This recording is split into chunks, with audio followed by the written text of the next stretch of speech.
నా పేరు doctor CL Venkatrao. PCOD, polycystic ovary disease.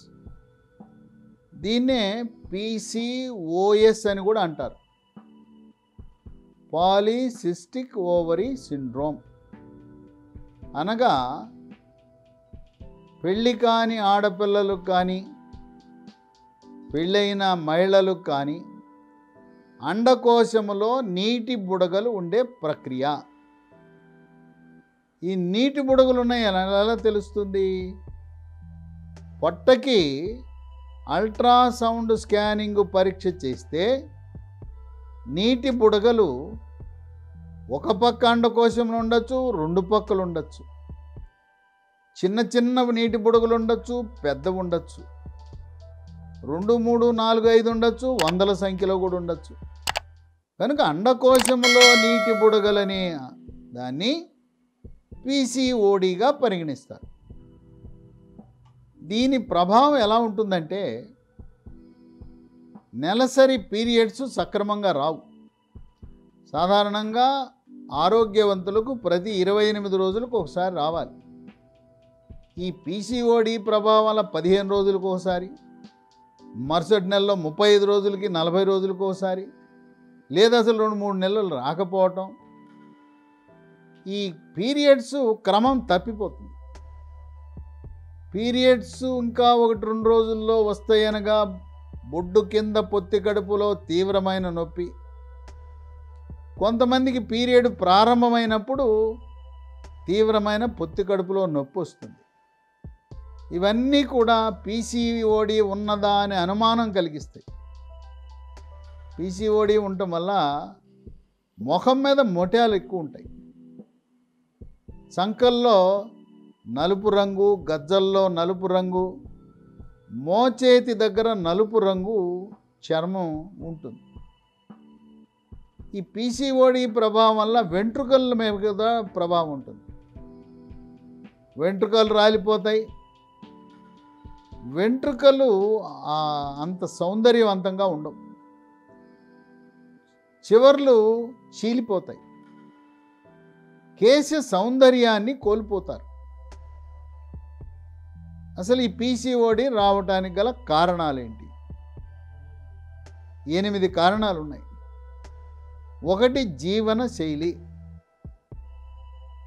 కొంతమంది ఏమాత్రము వ్యాయామం అనేది చేయరు.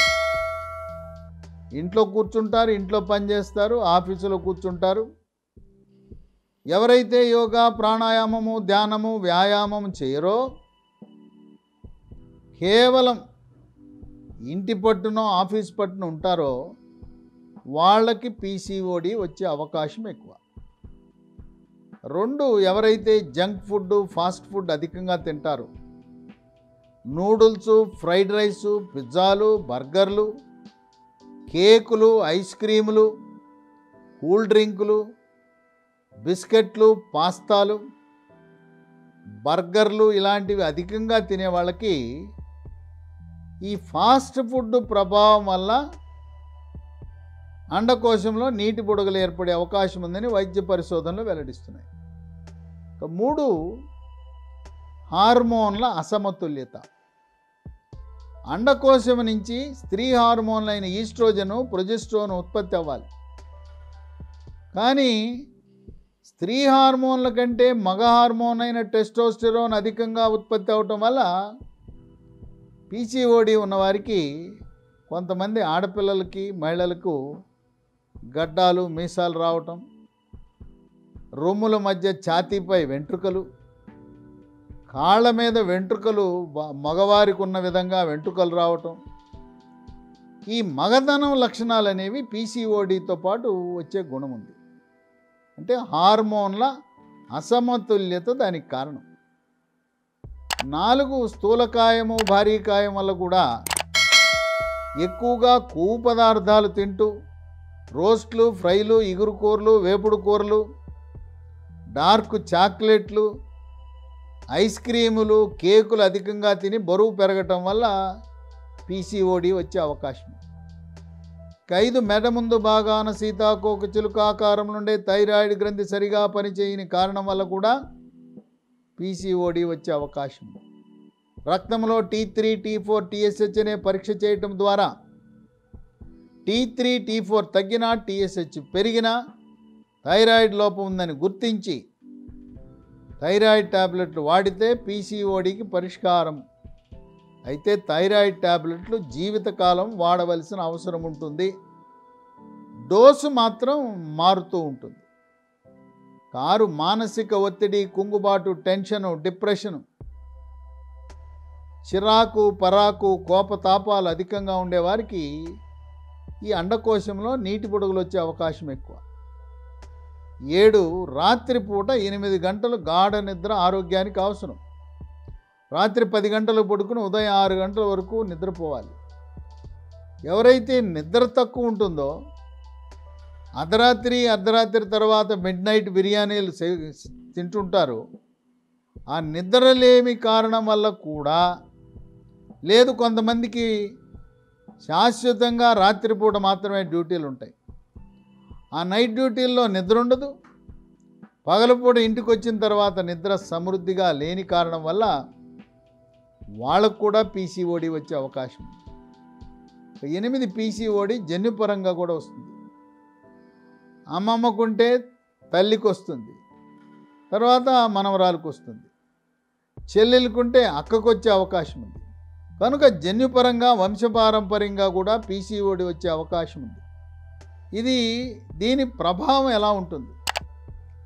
1 నెలసరి ఇబ్బందులు, నొప్పి, వీటితో పాటు వివాహమైన తర్వాత సంతానము కలిగే అవకాశాలు తక్కువ. కనుక పీసీఓడిని మనము ఏం కాదులే అని వదిలిపెట్టకూడదు. ఎవరిని సంప్రదించాలి? గైనకాలజిస్ట్ని సంప్రదించాలి. హార్మోన్ల అసమతుల్యత ఉన్నవారు ఎండోక్రైనాలజిస్ట్ అనే సూపర్ స్పెషలిస్ట్ని సంప్రదించండి. గడ్డాలు, మీసాలు వచ్చి శరీరంపై వెంట్రుకలు అధికంగా ఉండి మగతనం లక్షణాలు వచ్చిన వారు తప్పనిసరిగా ఎండోక్రైనాలజిస్ట్ని సంప్రదించాలి. దీర్ఘకాలికంగా పీసీఓడి ఉన్నవారికి షుగర్ వచ్చే అవకాశం ఎక్కువ, బీపీ పెరిగే అవకాశం ఎక్కువ, రక్తంలో చెడు cholesterol, LDL cholesterol, bad cholesterol పెరిగి హార్ట్ అటాక్, పక్షవాతం కూడా వచ్చే అవకాశాలు వీళ్ళలో అధికంగా ఉన్నాయని వైద్య పరిశోధనలు వెల్లడిస్తున్నాయి. ఈ లోపల ఉండే నీటి బుడగలను నియంత్రించడానికి, షుగర్ వ్యాధిని తగ్గించడానికి, నియంత్రించడానికి వాడే ట్యాబ్లెట్ ఉంది. మెట్ఫార్మిన్ అనే ట్యాబ్లెట్ 500 మిల్లీగ్రాములు ఉదయం టిఫిన్ చేసిన తర్వాత, అవసరాన్ని బట్టి ఉదయం 500 మిల్లీగ్రాములు, రాత్రి 500 మిల్లీగ్రాములు మెట్ఫార్మిన్, METFORMIN. ఇది నీటి బుడగల చికిత్సకి ఇస్తే అమ్మో నాకు షుగర్ ట్యాబ్లెట్ ఇచ్చారని భయపడదు. ఇది వాడితే చాలామందికి నయమైంది, తగ్గింది. దీంతోపాటు ఐనోసిటాల్, MYOINOSITOL అనే మందును కూడా ఉపయోగించటం వల్ల చాలా వరకు లబ్ధి లభిస్తూ ఉంది. ఈ నీటి బుడగలు సైజు పెరిగినప్పుడు, కడుపులో తీవ్రమైన నొప్పి వస్తున్నప్పుడు అల్ట్రాసౌండ్ పరికరాన్ని ఉపయోగించి పొట్ట ద్వారా ఒక సన్నటి సూదిని పంపించి ఆ బుడగలు, నీటి బుడగల్లో ఉండే నీటిని బయటికి తీసివేయచ్చు. ఇదే కాకుండా keyhole surgery, buttonhole surgery, laparoscopy surgery ద్వారా ఈ నీటి బుడగల్లో ఉండే నీటిని తీసివేసి కొన్ని నీటి బుడగలను లాపరోస్కోపీ చికిత్స ద్వారా దాన్ని నియంత్రించే అవకాశం ఉన్నది. కనుక ఎవరూ కూడా అండకోశంలో అల్ట్రాసౌండ్ స్కాన్లో నీటి బుడగలుంటే నిర్లక్ష్యం చేయొద్దు, ఆందోళన చెందవద్దు. కేవలం గైనకాలజిస్టుతోనే సరిపెట్టకుండా ఆశించిన ఫలితాలు లభించకపోతే తప్పకుండా ఎండోక్రైనాలజిస్ట్ అనే సూపర్ స్పెషలిస్ట్ డాక్టర్ని సంప్రదించండి.